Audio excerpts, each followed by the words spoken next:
In the words of teacher, coach, mentor, and office manager Michael Scott, would I rather be feared or loved?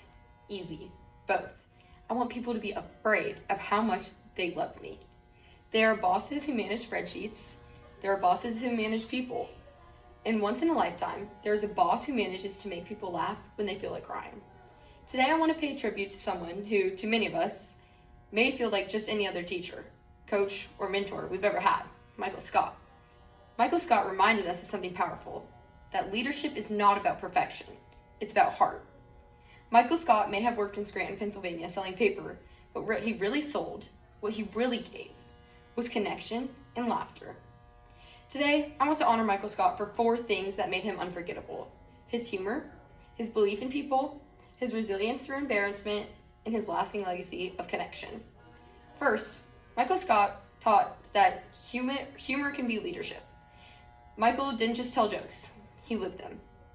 Sometimes awkward, sometimes wildly inappropriate, often painfully cringeworthy, but always, he tried to bring laughter into the workplace.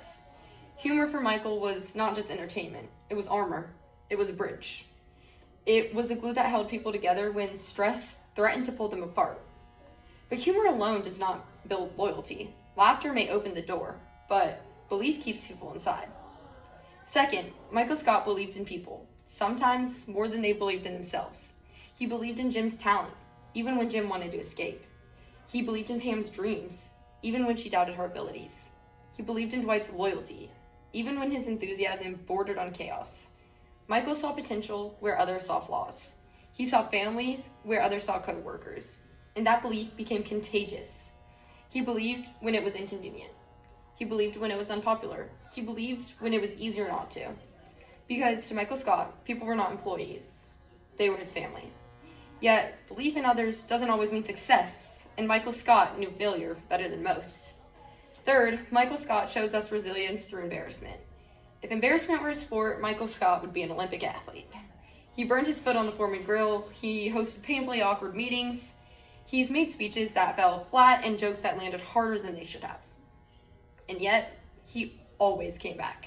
Michael Scott is a living metaphor for resilience, like a rubber band stretching too far, snapping back into shape again. He showed us that failure is not fatal.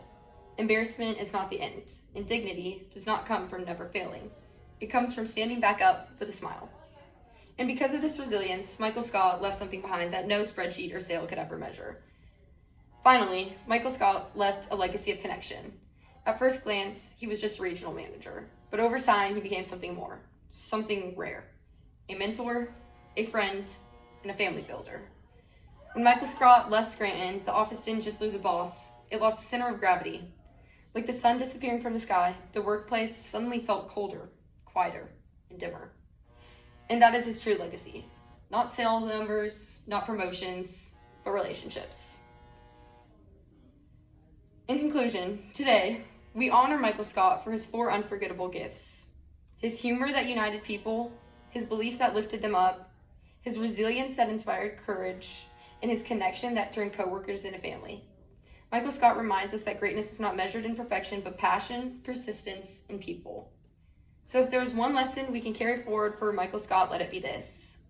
Be the person that makes the room lighter. Be the leader that believes first. Be the one who laughs, lifts, loves, even when it's awkward, even when it's hard. Because in a world full of managers, do we really need more bosses? No, we need more Michael Scotts.